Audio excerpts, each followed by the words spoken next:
Beleza, pessoal? Começando aqui mais um vídeo e desta vez um vídeo sobre dilatação. Um vídeo bem rápido, bem direto ao ponto. E antes de tudo, o que é dilatação? A dilatação nada mais é do que a variação do tamanho de algum objeto em função da variação da temperatura. Então, se eu tenho uma chapa de aço e eu boto ela num forno, por exemplo, vamos supor que estamos a 20 graus Celsius, no forno vai estar a 500. Esta minha variação de temperatura vai fazer com que essa minha chapa sofra uma dilatação, que ela fique um pouco maior, comparado ao tamanho inicial. E agora vamos para a nossa fórmula que vai servir de base para resolver qualquer exercício de dilatação. ΔL é igual a L0 vezes alfa vezes delta θ. E aqui eu botei um delta θ para não botar um delta t, para vocês não confundirem com a variação do tempo. Porque quando a gente trata de dilatação, o tempo não faz diferença alguma. Vamos agora entender o que significa cada parte dessa minha formulinha. Eu tenho aqui, então, o meu ΔL.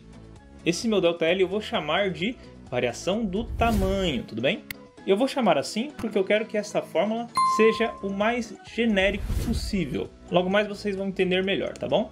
Eu tenho aqui, então, o L0. O que é o L0? É o tamanho inicial, antes de sofrer o aquecimento ou resfriamento. Meu alfa aqui é o coeficiente de dilatação linear, mas daqui a pouco a gente volta para ele. O meu delta θ vai ser justamente a variação da temperatura. Naquele meu exemplo que eu estava a 20 graus Celsius e eu botei esta minha chapa em um forno de 500, eu tive uma variação de temperatura de 480 graus Celsius. Tudo bem? Então essa parte aqui seria 480. Agora vamos a ele, o coeficiente de dilatação linear. Esse coeficiente é dado pelo material. Por exemplo, o aço tem um coeficiente de dilatação linear igual a 11 vezes 10 a menos 6. Celsius elevado a menos 1, tá? Essa daqui é a minha unidade, vai ser Celsius elevado a menos 1. Já o cobre tem um coeficiente de dilatação linear igual a 17 vezes 10 a menos 6. O aço tem 11, o cobre tem 17. Portanto, o coeficiente de dilatação do cobre é maior do que o do aço.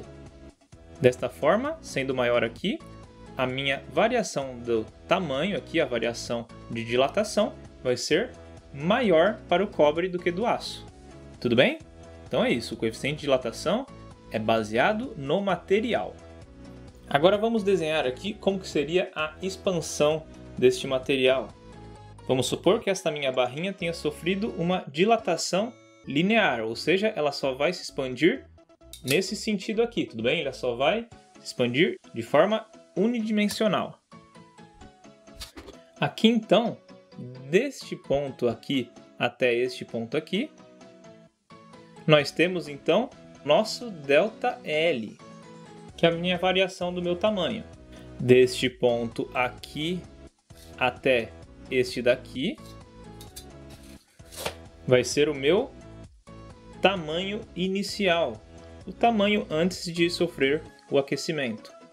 O coeficiente de dilatação é dado pelo material, aço, alumínio, cobre, prata, enfim. E a variação de temperatura é dado pela variação da temperatura, olha só. E basicamente todo e qualquer exercício de dilatação vai ser sempre isso. Ele sempre vai te dar 3 dessas daqui e vai pedir para você calcular a outra, tudo bem? Sem muito segredo. A única coisa que pode pegar é no caso de eu não ter uma dilatação linear, ou seja, unidimensional. Somente aqui, nesse caso aqui, foi uma dilatação somente no eixo X, por exemplo. Vamos supor que eu tivesse... Vamos supor aqui, vou aumentar aqui a tela. Vamos supor aqui que eu tivesse uma dilatação de uma área. Vamos supor essa chapa, ela sofreu um aquecimento e ela sofreu essa dilatação aqui.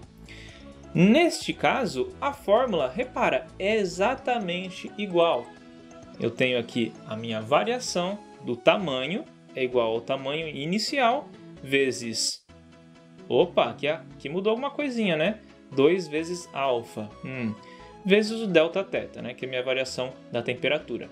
A fórmula é exatamente a mesma, só tome cuidado que agora, antes, né? Se você usava em metros ou centímetros, agora você vai ter que usar em metros quadrados ou centímetros quadrados, enfim, não muda muita coisa. Mas o que mudou de fato foi que aqui eu vou ter que fazer 2 vezes o coeficiente de dilatação linear. E isso porque agora não estou mais tratando de uma dilatação linear, agora é uma dilatação da minha área, tudo bem? Uma dilatação superficial. Desta forma, como eu não tenho mais somente uma direção, como eu tenho agora 2, né? Ó, é bidimensional, o meu coeficiente de dilatação vai ser vezes 2, tudo bem? Isso aqui eu posso chamar ele de beta. O beta, então, seria o meu coeficiente de dilatação da área, ou coeficiente de dilatação superficial, se você preferir. Da mesma forma, acontece com o volume, tudo bem?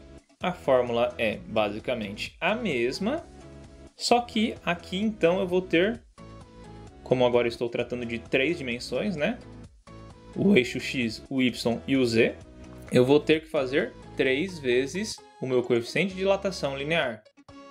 Nós chamamos de gama. Nós chamamos de gama aqui, que é o coeficiente de dilatação volumétrico. Pessoal, não tem segredo. Sabendo desta formulinha aqui, você consegue resolver qualquer tipo de exercício. E é isso, pessoal. Por hoje é só. Muito obrigado, valeu e falou!